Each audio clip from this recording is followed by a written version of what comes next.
Hello world and all who inhabit it, my name is Blue and you're watching week 5 of The Artist's Way by Julia Cameron, a program designed to help artists rediscover their passion. I'm wearing my new jumper today that I got in Brighton, which was like 2 days ago. For you, it was last week. And I love it. Obviously getting ready for the spooky season. Really warm. It's like so nice. Of course, if this is your first time watching me, make sure that you go back and watch the other videos so then you're all up to date. Without any further ado, let's kick off week 5 with the reading pages.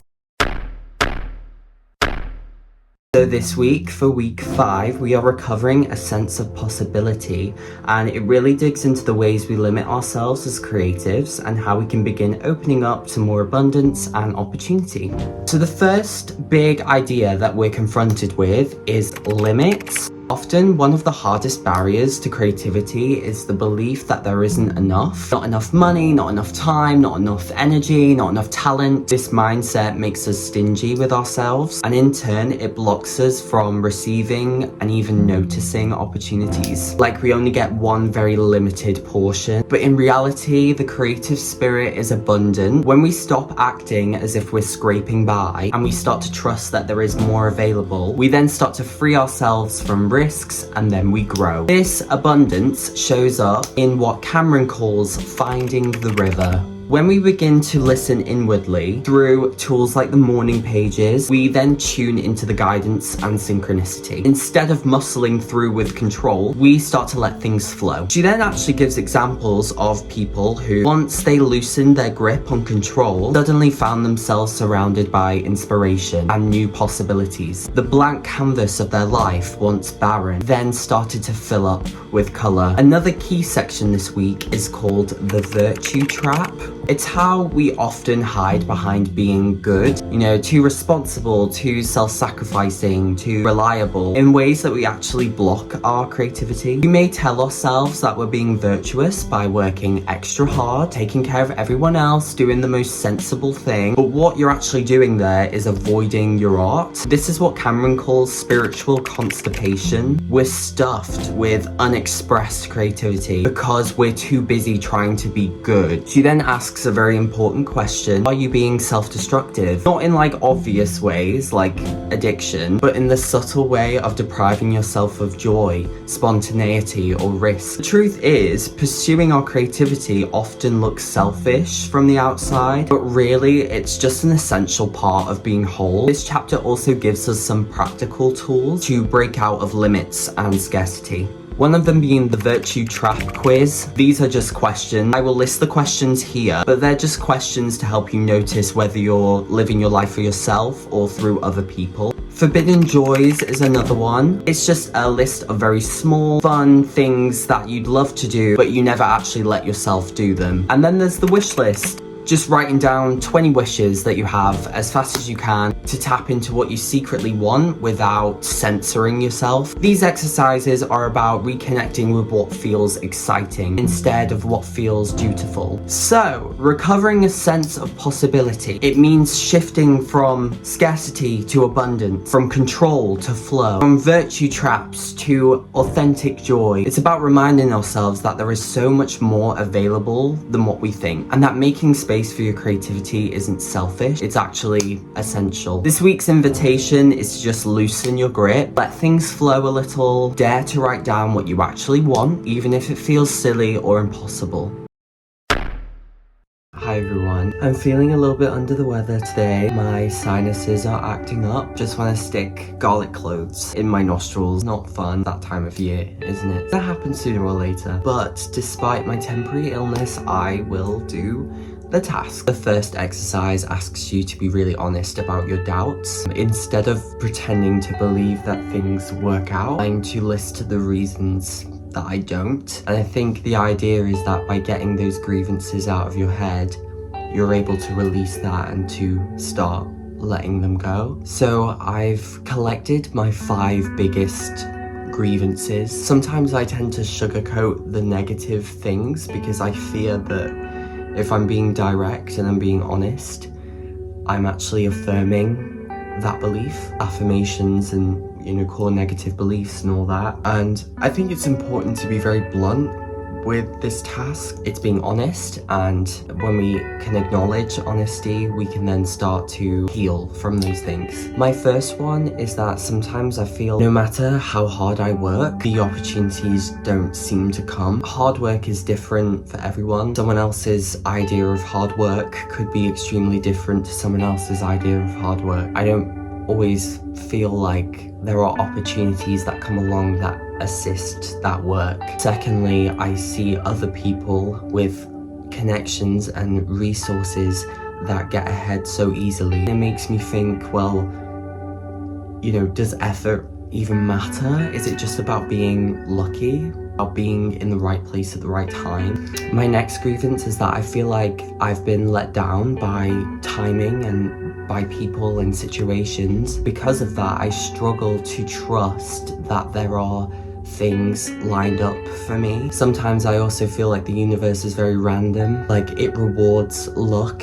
instead of intention. And you know, part of me is scared that maybe it's just not meant for me, and the universe knows that before I do. I think the universe has a plan, but I struggle to think of the reason as to why the universe would put me through that cycle and I become disappointed. I struggle to know the reason for that, and I want to believe that maybe there's something better, there's something bigger. But I mean, now in my current state, I don't feel very abundant. Not a pretty task, that's for sure, but I guess that's the point. It's to acknowledge those doubts and then start letting them go and heal. The next task is lighter, I promise. I'm supposed to keep an image file. An image file is a collection of images that represent your desires. It's a bit similar to the vision board that I created in week 1, right here. But I guess these images are images that I've taken on the internet. They're not my images. I've just taken images that I feel like I resonate with and put them on a board, whereas an image file is more personal. It's more a collection of images that I myself have gathered. To give you an example, let's say I wanted a car. I don't drive, so let's say I want a car. I want it to be this type of car in this type of color, and I want the wheels to look like this, and I want the seats to look like this, you know. And you know, that's a desire, that's something that I want. The next day I'm going to the station, a car parks next to me, that's the car that I want. I can then take that picture, whether that's on a camera or I can draw it, I might see it in a magazine and I can cut it out, whatever works, and I can use that image to put in my image file. And I think it's a way for you to grasp that the universe is actually on your side, that the universe knows what you want and has put something in your path to kind of reaffirm those dreams. A way for us to feel as if we're supported from this higher power. And I'm supposed to keep adding to this image file for the duration of the course. And I guess over time this builds a dream file that keeps all of my desires alive and visible. I'm gonna use an app called Freeform. I think it's an app that actually comes with Apple devices, and it's essentially like a vast whiteboard where you can just stick things on it and you can write things on it and stuff, but it's all on like one page, and I think that's what I want for this image file. I have started putting some images already. I had some pictures of shoes. I've wanted new rocks for literally so long. A pair of buffaloes, which I did have, but they'd broken, so I've been wanting to replace them. And you know, when I read that I'd be making an image file, I thought that they could go there because they kind of represent the things that I want. I also put down the fortune slip that I got from the Zoltar on Saturday. I listed some kind of bullet points to go with that. And so for the rest of the week and the duration of the course, I'm to look out for those synchronicities, so then I can snap a picture, pop it in my image file and start building a repertoire. The last task that I'm gonna do today, you're literally gonna hate me. Add to my list of imaginary lives. I'm to list 5 more lives, and I'm only sorry because I know that I've done this task twice already. So I think for this new list, I'm not gonna go into detail. I'm just gonna import the list here of what I've decided. Okay, so that's been today, talking about my doubts, introduction to an image file, as well as looking at other alternative paths. Hopefully I feel better soon, please pray for me. Hi everyone, still feeling a bit shit, but we're gonna plow on through. I've got some tasks lined up today and they all involve money. Oh, what?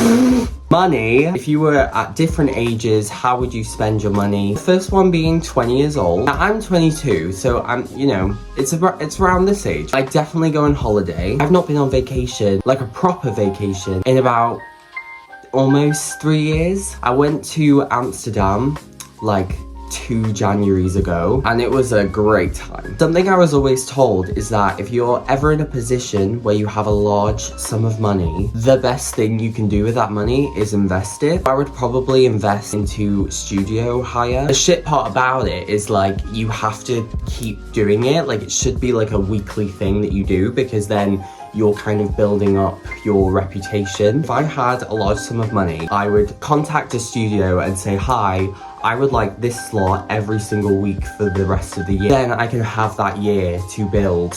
Hopefully by the end of it can be another source of income, and it's doing something that I love. Saying that, I would also cover all of the things that this industry drains your bank account for, like headshots, show reels, going to classes, going to lessons. It's such an expensive industry, it's actually insane. But I wouldn't need to worry about any of that. I would 100 trillion% make featured content, like short films or like larger dance concepts. I would love to do that kind of thing. That is something that I'm really wanting to do. But finance is not particularly on my side with that currently. Honestly, I would finish my room. I've been dying for this place to feel like my own space, and it's gotten better. Since doing this course, it has gotten better. Empty spaces that I want to fill. But if I was 65, yes, the book says 65, maybe things would be a little different. I would so want to slow travel. I'd spend a month in Paris, and then I'd spend the next 2 months in Rome, spend 2 weeks in Australia. I would still want to fund my creative pursuits. I don't think that part of me would change. Of course, I don't know if I'm going to be dancing at 65, let's be real. But other disciplines, like I would definitely love to do that. Maybe directing or producing, choreographing, things like that. It'd be interesting to see things from the other side. Maybe I'd even create something bigger than myself. I'd fund a place for young performers, open a studio or a school, thing to give back. The last part of the task is to name items that you would purchase now if you had this sum of money. Of course, I have my new rocks and my buffaloes that are pictures in my image file. I would buy a new guitar amp. My guitar amp now. It's pretty shit. It just has this really boxy kind of sound. I mean, I don't know how it sounds on camera. What atmosphere when you're playing. Proper amp with all the features, you can change the sound of your guitar. I'm not able to do that because there's no features on this app. I have to do it all in a software. Fun, because I love mixing music, but also think maybe I would get a new guitar as well. And then I think again, just things for my room. This sounds so adult of me, but I also really want a chopper. The worst thing you can make me do on the planet is cut vegetables. I hate standing there with a knife and cutting onions. I literally hate it. I could just put it in this device and chop it. Okay, so that's some of the tasks today. It's to give a little perspective on the money side of things and what I would do with it if I had it. It also specifies in the book that I'm to take images of these things if I see them in my waking life. Obviously add these to my image file. This is just practice for me to build up this dream file. All done for today, so I will see you tomorrow. Hi everyone. Today's task explores something a little bit different. The book gives some very raw questions for you to answer about your creative blocks. You're being warned, these questions do not beat around the bush. Hopefully answering those questions might help you with yours. So right off the bat, the first question is, name 10 ways that you are mean to yourself. Let's go. Firstly, it's about comparison. I compare myself constantly to other people, and you know, sometimes I can't even help that. I think it's just a part of the human experience, especially in and around this industry. I compare myself to people online, or, you know, people who I've trained with or I know of who just seem to be miles ahead of me. There are people who I've trained with that are on like their 4th job now, and I'm just sat here like, I downplay my wins as if they're like not a big deal. Oh yeah, I climbed a mountain, but it wasn't Everest. So I procrastinate on projects that I really care about because I am scared that it won't be good enough. I talk to myself in a way that I would never talk to another person. Sometimes it's just the silliest of things, like sometimes like I'll be cooking my food and I'll get something out by mistake. Instead of just being like, oh, silly me, I would literally stand there and be like, Bleu, you're so stupid, like, you're so useless. It's not good, you know? I would never speak to anyone else that way, so I shouldn't speak to myself that way. I sometimes believe that when I'm resting, I'm actually just a lazy lump of shit, but I think I just need to keep remembering that rest is essential. This one, I think, is very prominent. I assume people will not like my work before they've even seen it. There have been times in the past where I've made something and I've been very proud of making it. And I've gone to people and I've said, oh my god, like I've done this thing, like I would love to show you. People have gone, oh, not today, like I'll see it tomorrow. And I've been like, yeah, of course, no problem. Fast forward to the next day, and they actually don't say anything. My head just goes like this, and I'm thinking, oh, they actually don't want to see it. And so now I have a tendency to not show anyone anything, and I just keep an archive of things that I create. But like, I'm working on that. Like, I'm making videos, I'm doing things, and like, no, my reception is like not it right now, but that's literally fine. Like, at least I'm putting something out there. This isn't so much for now. I think I've learnt from my past mistakes. Something in college that I definitely did, I would push myself past burnout and call it discipline. And it got really bad. In my 2nd year, I got selected to do all of the pieces for Move It, which is fucking insane. The rehearsal schedule was fucking wild. I was the only person in all 6, which, an accomplishment, of course. Rehearsing, having to go to class on top of that. I had assignments due, and it just got to the point where I wasn't eating and I wasn't drinking any water. I would like come back from a 12-hour day and rehearse so I wouldn't sleep. It was like that for about 5 weeks straight. But I have learned from then, I've learned about the importance of rest, and you know, now I pace myself quite easily. Sometimes I feel like I don't celebrate small progress because I'm waiting for the big moment, which doesn't feel exactly reachable as of now. I need to cut that out. And then I tell myself that I'm behind in life, which, it's my story. It's not anyone else's story. People might be miles ahead of me, and if I'm back here, I'm back here. I will wait for my turn. Yes, we're turning this into a positive task. The next question is actually a really difficult question. The question is, what is your favorite creative block? And I was like, did I read that right? And then the answer came to me: perfectionism. I am a perfectionist.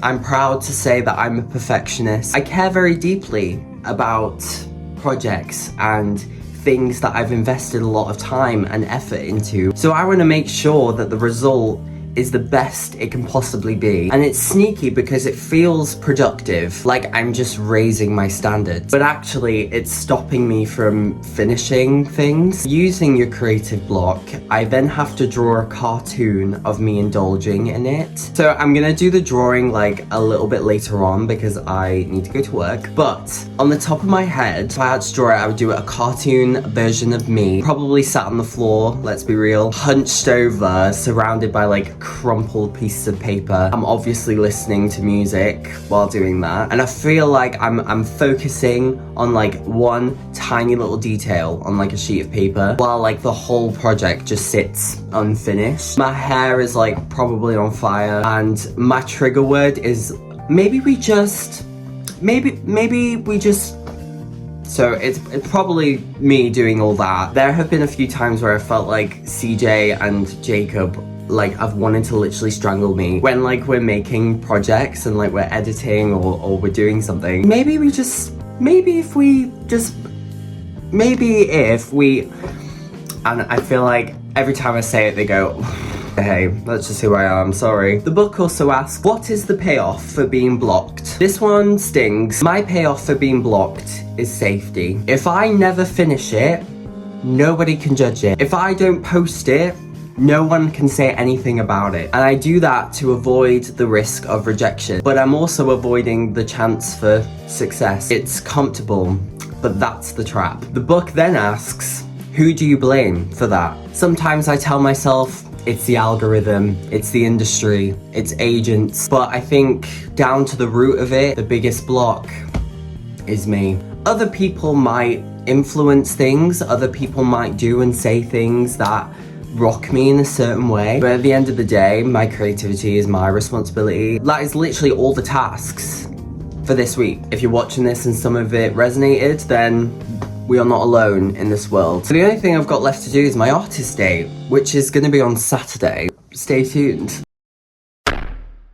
Hi everyone, happy Saturday. So I've done all the tasks for this week. I just need to do my artist day this evening, and that kind of explains this little look that's going on here. Now you're probably wondering, Blue, what are you doing for your artist day this week? Well, just to give you a little bit of context, 6 weeks ago, possibly more than that, I came across this TikTok when I was scrolling by this creator who is absolutely lovely, works for this brand. It's very much a collaborative process. She is kind of wanting to do independent work, but she wants to collaborate with different creatives. And so I came across this TikTok. This was even before I started the program, so there was literally nothing happening. And so I thought, why the fuck not? Just left a little comment. She DM'd me like not too long after. We met up, we discussed ideas, found out a little bit about each other, kind of what we wanted out of the shoot. A few weeks later, she sent over a deck, which I found out is a document that displays her ideas for the shoot. I'd never received a deck before. I had no clue what it was, and I was just reading it like,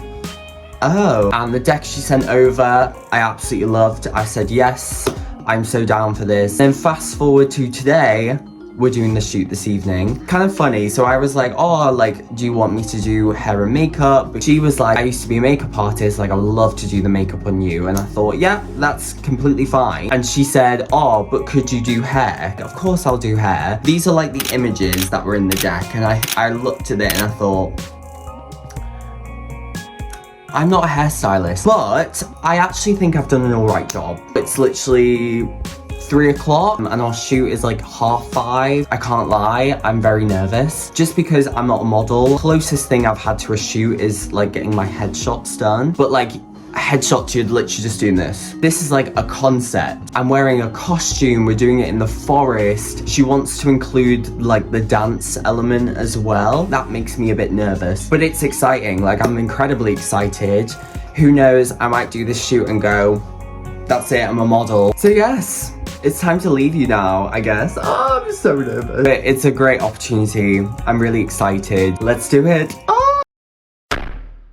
It's Sunday, welcome to another weekly check-in. I'm just gonna apologize about my hair. It's like actually doing my head in. I'm also really tired today. Like, it's been quite a full out day. We left this afternoon to go to a nature reserve nearby, and as in me and my friend, we saw some trees, saw some of the sights, we played hide and seek. Yeah, it was a pretty nice day out. It was nice to just be at one with nature. Yeah, so we had a great time doing that. So let's start with the morning pages. Yes, I did do the morning pages every single day this week. I am a champ, I know. And that marks 5 weeks of doing the morning pages, which I think is pretty damn good. But this week was the first time that I actually used the morning pages for creative ideas. I think it was on Tuesday. I just got like super inspired. It took me about 10 minutes, which is crazy because usually the morning pages take me about half an hour to do. I remember reading about this concept that Ethel Cain uses to write her music. Ethel Cain is one of my favourite artists of all time. I think her music is so clever in the way it tells a story, the sort of world that she creates, and it's an image that I've put in my image file. And I think that morning I felt really inspired to use this mixing chart to sort of help with my own music. I was working on a lot of music this week. There was a lot of play involved, which I think was great. I'm starting to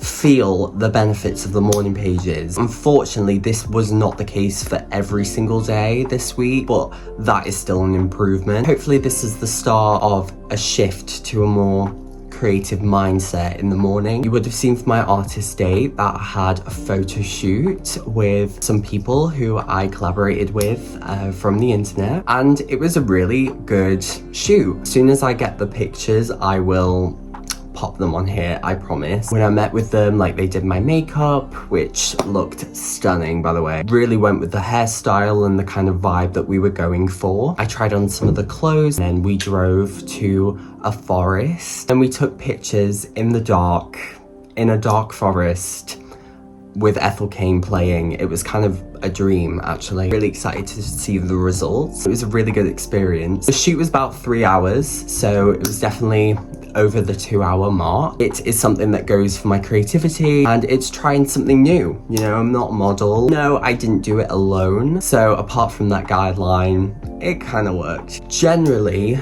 this week was quite hard. I think it's the reflective tasks. Those tasks I think are so much harder because a lot of brain work. It was quite jarring. I kind of wanted to do more this week. Last week, you know, I went to Brighton working on my wardrobe. Like I was actually doing things. Some of the tasks this week were a bit, and obviously it didn't help that I was a bit sick this week. So like I completely understand why this week might not have been the best week. I think some of the topics, like about, you know, my doubts and stuff like that, it can be a little bit like exhausting. Fingers crossed that next week is going to be a lot more practical. I really enjoyed the idea of an image file. Unfortunately, I didn't see a lot of things this week that I felt could go in there. You know, I only started it this week, so I'm not expecting it to be like a massive collection of images. Hopefully by the end of the course, it's going to be nice and filled. So that concludes week 5 of The Artist's Way, recovering a sense of possibility. Thank you so much for watching this video. Hopefully you enjoyed your week as much as I enjoyed mine. I will see you next time. Take care of yourself. Goodbye.